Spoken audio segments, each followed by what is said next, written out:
اگر ما در حقیقت انا همین منهج و پایبند باشیم، خطا کردی توبه کن، لغزیدی به خود بیا، سبقت اللسان شد بیان کن، سخنت مجمل بود مردم پرسیدند کیبر کرده سخنی مجملت کفریش کفر نه همین حق است نگو که این سخن مجمل بود. خطا جانبی خطاگی هم دارد، حق هم دارد، مقصد من حق بود، هر کسی پرسید حق گو، خطاگی تا خطا گو، قصد مرا خطا فهمده باشد این کفر است ولی که قصد من این بود گو، توبه کن. انا همچنین منهج باید در بین طالب علم ها پیش از همه و در بین موحدین پیش از همه باید باشد، برای آنکه هیچ کس در این، هیچ کس ضمانت نداریم، هیچ کس ما حجت نداریم از جانب الله، سلطان و برهان نداریم که ما فقط 100% همه وقت بدون خطا زندگی میکنیم. کسی که عقیده داشته باشد که ما خطا نمیکنیم این کفر است، این ضلالت است. این همون اعتقاد معصومیت رو به غیر انبیا اعتقاد کردن است. رافضه ها است که امام هایشان را خطا نکرد میگن. ما این خیلی نیست، خطا میکنیم. فرق ما از اهل بدعت همین است که ما خطا میکنیم وقتی که خطاگی رو در اساس منهج فهمیدیم، وقتی که برادر خواهر به ما نصیحت کرد رفتیم دیدیم بله خطاگی رو فهمیدیم، میگردیم از خطاگی میگردیم، توبه میکنیم، میگیم که خطا کردیم، منهج در اینجا مخالف من است، من خطا کردم، خطاگی من این است که مخالف سلف سخن کردم، خطاگی من این است که سلف نگفته سخن را گفتم، پیدا کردم چیزی که در دین نبود، بدعت کردم. بله برادرانم خطا کردم، الله مرا ببخشد، از همه روز انمی سخن من ترک کرده شد. انا همین است توبه. والله این هیچ جایی پستیش شرمندگی نداره، برعکس این عزت است، سربلندی است، پیش از مرگ این نجات است، این فرصت است که در روز قیامت رفته در نزد الله شرمنده و شرمسار جواب دادن توانسته به جهنم گرفتار نشوی. توبه نمین است که الله سبحانه و تعالی میگه الا الذين تابوا واصلحوا وبينوا فاولئك اتوب عليهم وانا التواب الرحيم.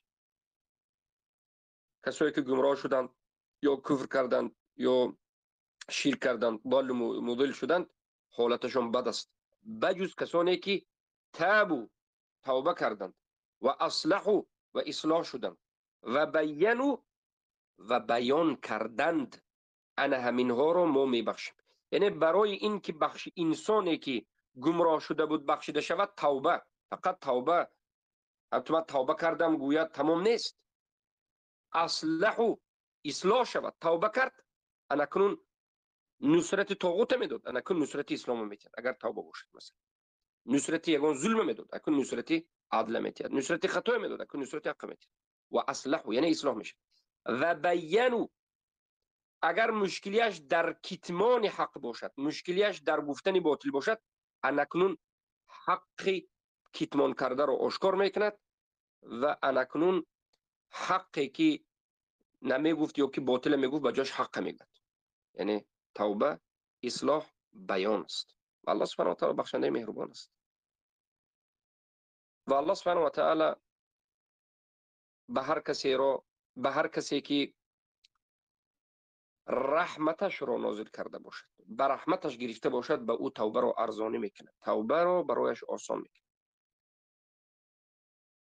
توبه نکردن این یکی از صفتهای شیطان است و از کبر است، از بزرگ شماریدن نفس است. توبه نکردن از کبر است، والله از کبر است. انسانی که توبه نمیکنه خودش بزرگ میشمارد، والعیاذ بالله. خیلی که شیطان خودش بزرگ شمارید، توبه نکرد، کبر کرد. اما یک انسان موحد وقتی که خطا کرد یا از سبب جهل نفهمیده کفر یا زلالت برفت، وقتی که فهمید زود توبه میکرد. اگر صدق در قلبش باشد، اخلاص باشد، توبه میکند. توبه کردن درجه آدم بالا میبرد، منزلتش بالا میبرد، قدرش بالا میبرد، صدقش نشان میدهد، اخلاصش نشان میدهد. والله کم نمیشود، زیاد میشود.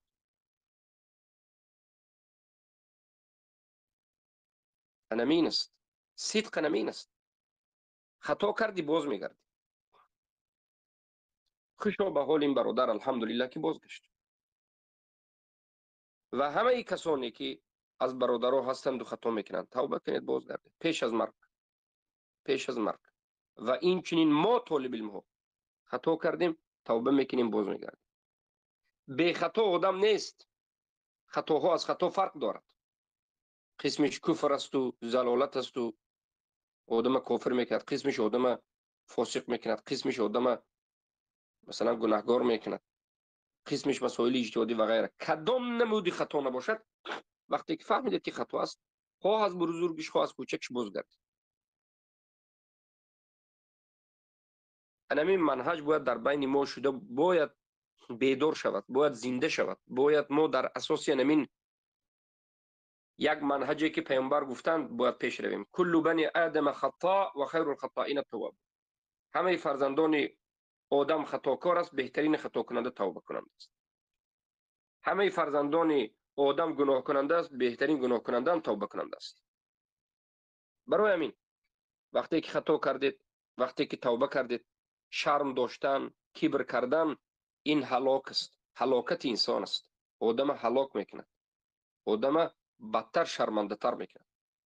زود به توبه، زود به توبه. و برای همین شب و روز ما باید دعا کنیم که الله ما را به توبه کردن نصیب کن. یک لحظه هم ما را به خودمان وادار نکن. ولا تترکنا الى انفسنا طرفة عین. ای الله ما را به نفسای خودمان وادار نکن یک مدتی به یک لحظه میجزدن. اگر ما در حقیقت انا همین منهج و پایبند باشیم، خطا کردی توبه کن، لغزیدی به خود بیا، سبقت لسان شد بیان کن، سخنت مجمل بود مردم پرسیدند، کبر کرده سخنی مجملت کفریش کفر نه همین حق است نگو گو که این سخن مجمل بود. خطا جانبی خطاگی هم دارد، حق هم دارد. مقصدی من حق بود. هر کسی پرسید حق گو، خطاگی تا خطا گو، قصد مرا خطا فهمده باشد این کفر است ولی که قصد من این بود گو، توبه کن. انا همچنین منهج باید در بین طالب علم ها پیش از همه و در بین موحدین پیش از همه باید باشد. برای آنکه هیچ کس در این، هیچ کس ضمانت نداریم، هیچ کس ما حجت نداریم از جانب الله، سلطان و برهان نداریم که ما فقط 100% همه وقت بدون خطا زندگی میکنیم. کسی که عقیده داشته باشد که ما خطا نمیکنیم این کفر است، این ضلالت است. این همون اعتقاد معصومیت رو به غیر انبیا اعتقاد کردن است. رافضه ها است که امام هایشان را خطا نکرد میگن. ما این خیلی نیستیم، خطا میکنیم. فرق ما از اهل بدعت همین است که ما خطا میکنیم وقتی که خطاگی رو در اساس منهج فهمیدیم، وقتی که برادر خواهر به ما نصیحت کرد رفتیم دیدیم بله خطاگی رو فهمیدیم، میگردیم از خطاگی میگردیم، توبه میکنیم، میگیم که خطا کردیم، منهج در اینجا مخالف من است، من خطا کردم، خطاگی من این است که مخالف سلف سخن کردم، خطاگی من این است که سلف نگفته سخن را گفتم، پیدا کردم چیزی که در دین نبود، بدعت کردم. بله برادرانم خطا کردم، الله مرا ببخشد، از همه روز انمی سخن من ترک کرده شد. انمین است توبه. والله این هیچ جایی پستیش شرمندگی نداره، برعکس این عزت است، سربلندی است. پیش از مرگ این نجات است، این فرصت است که در روز قیامت رفته در نزد الله شرمنده و شرمسار جواب دادن توانسته به جهنم گرفتار نشوی. الحمدلله. برای همین پیامبر صلی الله علیه و سلم گفتن التوبه یجوب ما قبلها یذوب ما قبلها. توبه پیش از خودش بوده همه چیز رو نابود میکنه. توبه کننده گویا کسی که پیش از این هیچ چیزی نکرده بود پاک میشه. اینابت به سوی الله و انابوا الی الله لهم البشرا. کسانی که اینابت به سوی الله میکنند، برگشته به سوی الله می آیند، خودشون نظارت کرده می ایستند، از خطاگیشون از کمبودیشون به نزد الله می آیند، تجدید ایمان کرده می ایستند، ایمانشون نو کرده می ایستند، خودشون حساب کتاب کرده می ایستند. برای اینها بشارت از جانب الله است. الله ما را موفق بکند به توبه کردن، توفیق توبه کردن را بده، توفیق بازگشتن از خطاهایمان را بده، توفیق تواضع در نزد حق را بده، قبول کردن حق را به ما نصیب بکند، حق را به ما نشان بدهد که حق است و پیروی کردن از حق را نصیب بکند، باطل را به ما نشان بدهد که باطل است و از باطل دور شدن را به ما نصیب بکند و باطل را از ما دور کند، حق را به ما نزدیک کند و ما را به حق نزدیک کند. از کبر و غرور و حسد و کینه و بخل و جهل و از دیگر اخلاقهای رذیله پست، از گمانهای بد، الله سبحانه و تعالی ما را نجات بده. والله این همیش ضرر برای اعتقاد، همیش هلاکت است. گمانهای بد هلاکت است. خیلی که امروز میبینیم بسیار گمانهای بد منتشر است. الله سبحانه و تعالی گفت که ان اکثر الظن اسم، بسیاری گمان گناه است. در حق برادر و خواهرتون گمان بد نکنید، زیرا که بسیاری گمان که شما میکنید خطا میبرد، گناه است. امروز میبینیم که همین به گمان به هم در حق همدیگر یک خلاصه براری خیلی زیاد است. در بین موحدین مسلمین خواهر و برادرها گمان خیلی منتشر شده است. ما باید ضد این یک گناه بزرگ، گناه کبیره که گمان کردن در حق یک خواهر یا برادر، گمان بد، به یگان دلیل گمان بد میکنی به سبب بعضی از کمبودی های برادر و در اساس گمان بد از برادر دور شدن، سلام و علیک نکردن، سیویزا را قطع کردن، دوست نداشتن، آهسته آهسته از عقبش بد گپ زدن، همیش در اساس گمان است. این شیطان لعین الرجیم کمترین چیزی که شما را در بینتون فتنه می اندازد اهل توحید این گمان است. گمان است، گمان است. گمان های خود نیک کنید، خیر کنید، اما بله احتیاطم باشید، سنجید، دانید. گمان خیر کردن معنیش نیست که شما تمام قصه و حالت و زندگی را به کسی نقل کنید. گمان خیر کردن این که لا اقل یک کس دشمنانه نظر نکنید، یک کس در حقش گمان بد نکنید که چرا این خیل کرد، چرا این خیل کرد، مثلا کبر کرد، مرا بد میبیند، مرا گنده کرد. اگر نظر کنید همه اهل بدعت گمانشون بد است، گمان خوب ندارند. والله گمان خوب ندارند. اهل بدعت مساکین، این مسکین ها، این بیچاره ها نه دین دارند و نه دنیا. آدمی که گمان بد دارد همیشه در حالت اضطراب است. آدمی که حسد دارد همیشه در حالت ناآرامی است. آدمی که کبر دارد همیشه در حالت کافتکاوی مقام و منزلت کبر است، ناآرام است. موحدین شما آرام باشید، شما با توحید قلبای خود آرام کنید. انمین توحید اگر کامل شود کبر نابود می شود. توحید اگر کامل شود، توحید اگر چیزی که باید پیدا شود از توحید پیدا شود، حسد نابود می شود. توحید اگر حقیقتا پیدا شود، گمانی بد در حق برادرت نابود می شود. توحید اگر حقیقتا پیدا شود، حق دیدی قبول میکنی، حق است، خطا کردی توبه میکنی، هیچ باکی ندارد. برای اینکه تو نه آبرو، نه شهرت طلب هستی، نه مردم راضی کننده هستی، نه در این دنیا باقی ماننده هستی، فقط رضایت الله هم میخوای. توحید اگر کامل شود، توبه کردن برات آسان است، بازگشتن به حق برات آسان است، خطاگیت را اقرار کردن برات آسان است، خاکسارانه به موحدین معامله کردنت آسان است.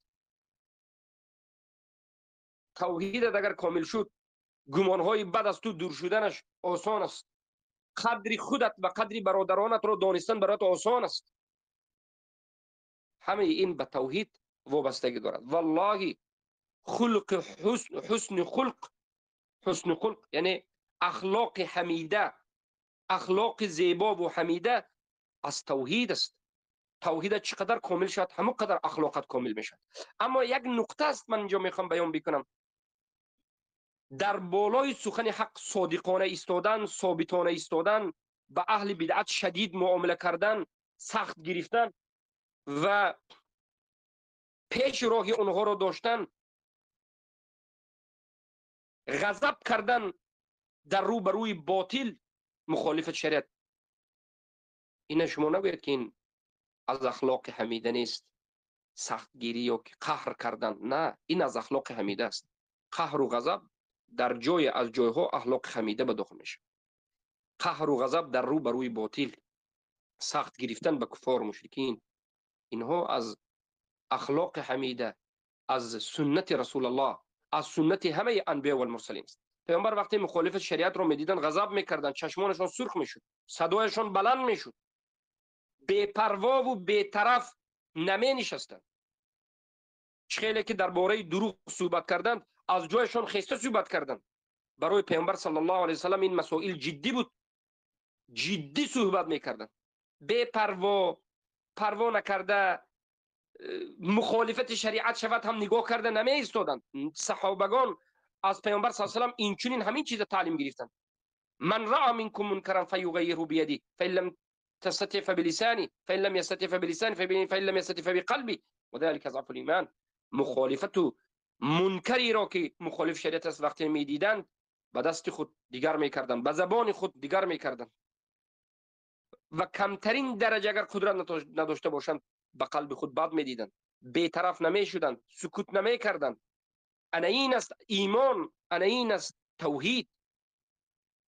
امروز افسوس که از سبب نفهمیدن توحید بعضی ها به همدیگر این مسائل را آمیخته میکنند. وقتی که رو بروی بدعت ما ثابت ایستادیم، رو بروی کفر شرک سخت ایستادیم، مبارزه جدی بردیم، این رو به اخلاقی میگن.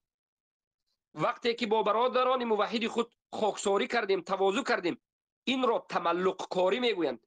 این را والعیاذ بالله مقلدی یا تملق کاری یا که ساخته‌ای بافته میگن. از سبب نفهمیدن منهج، از سبب ندانستن کلام الله، دور بودن از منهج که الله سبحانه و تعالی گفت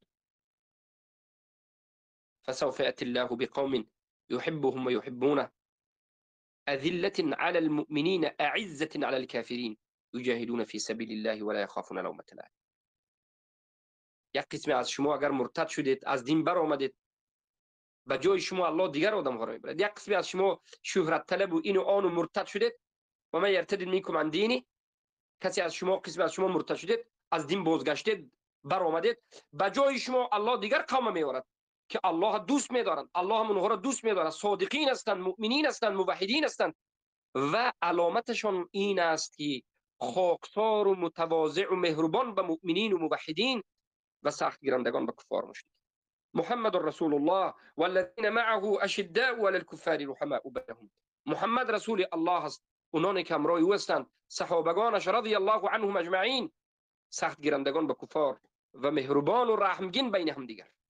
پس ای مؤمن و موحد به همدیگر رحمگین باشید، مهربان باشید. وقتی که از همدیگر ایمان را دیدید، اسلام را دیدید، مهربان باشید، ظالم نباشید، گمان بد در حق برادر نکنید، برادر مسلمان و موحد خود را اذیت ندهید، چیزی نگفتهش را نگویید، چیزی گفتهش را تغییر ندهید، به برادر خود طعنه ها، تهمت ها، چیزای نبوده را نرسانید. این ظلم است. این از توحید دور بودن، بی علم بودن و بی منهج بودن نشان میده. چقدر توحیدت قوی شد، همان قدر معامله کردن با همراه موحدین آسان می شود. چقدر توحیدت قوی شد، همان قدر خودت را در بین موحدین خوب حس میکنی. چقدر توحید را تحقیق کردی، همان قدر در بین موحدین فتنه را پیشش را میگیری و نابود میکنی. چقدر توحیدت قوی شد، همان قدر برای مسلمانان موحدین خیرخواه میشوی. چقدر توحیدت قوی شد، تحقیق توحید را چقدر قوی تر کردی، همان قدر میخواهی که مردم به علم شوند، از حق آگاه شوند. چقدر توحیدت قوی شد، همان قدر بغضت، بدبینیت نسبت شرک و کفر و نسبت اهل بدعت سخت میشود. چقدر توحیدت قوی شد، همان قدر از اهل بدعت دور میشوی، همان قدر از اهل بدعت دور میشوی، حتی تنها و بیکس میشوی، اما با اهل بدعت نمیشی. این همیشه از توحید است. این عملها این عملها از میوه توحید است. میوه توحید وقتی که یک درخت، همان وقت یک درخت میوه خوب میدهد که این درخت خوب باشد. توحید به مانند درخت است. عملهایی که تو میکنی به مانند میوه درخت است. توحید تو خوب باشد، میوه خوب میدهد. توحید تو ناکامل و بدون تحقیق باشد، میوه هم تلخ است، میوه هم پوچ و خشک است. پس ای موحد، عملهای خوب بکن که این عملهایت میوه توحید است. بی‌پروا نباش، بی‌پروا در عملهایت نباش. چقدر توحیدت ضعیف شد، همان قدر به فتنه زود داخل میشوی. چقدر توحیدت ضعیف شد، همان قدر گمانت را در اهل توحید بد میکنی. چقدر توحیدت ضعیف شد، همان قدر کبرت زیاد شد. چقدر توحیدت ضعیف شد، همان قدر بدگمان شدی. چقدر توحیدت ضعیف شد، همان قدر به احترام در حق برادر و خواهر مسلمانت شدی. همان قدر برادر خواهرت را تحقیر میکنی، نظرت نمیگیرد، کمک نمیکنی، نصرت نمیدهی، دعایش نمیکنی، حرمتش نمیکنی. چقدر توحیدت ضعیف شد، همان قدر در حق و باطل بینش بی‌پروایی، پروا نداری.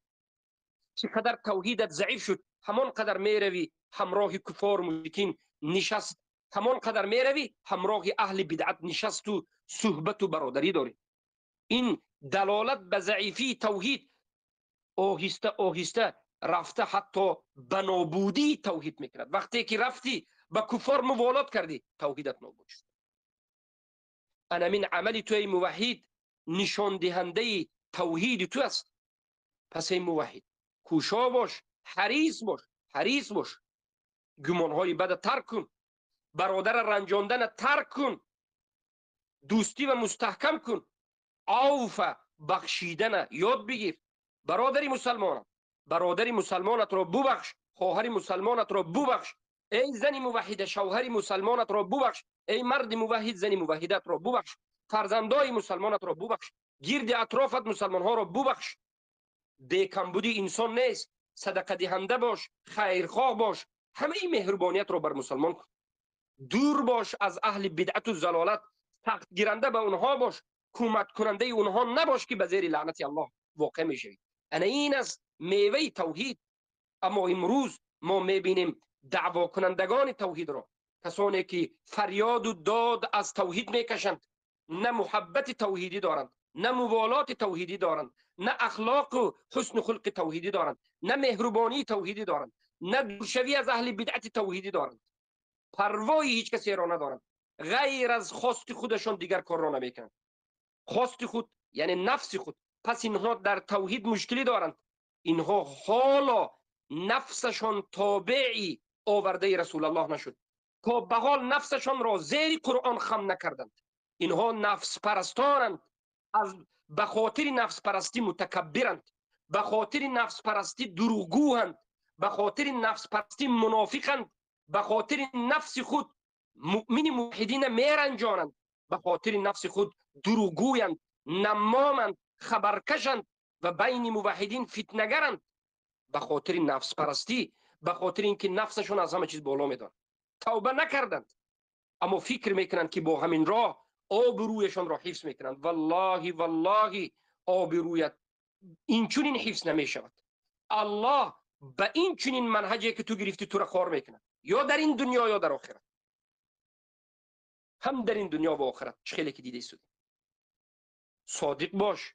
صادق بودن، یک رنگ بودن، بی‌طرف نبودن، همراه حق بودن، به حق موالات کردن، به باطل براءت کردن، ترک کردن کفار مشرکین، براءت کردن از اهل بدعت. بله امروز موحدین برادرهای ما، خواهر و برادرهای ما از کفار مشرکین براءت کردند، ولی از اهل بدعت براءت نکردند. از اهل بدعت براءت نکردند. تا به حال اهل بدعت که میشینند، میخیزند، یاری میکنند، سخن اهل بدعت امانت میگویند و نصرت اهل بدعت میدهند برای نابود کردن اهل سنت. همین است که سبب تفریقه در بین امت است. برای همین برادر عزیزم، عمل اگر خواهید که به توحید عمل کنید، این یک قسم عمل این است و این یکی از قسم مهمترین به من و شما موحدین است.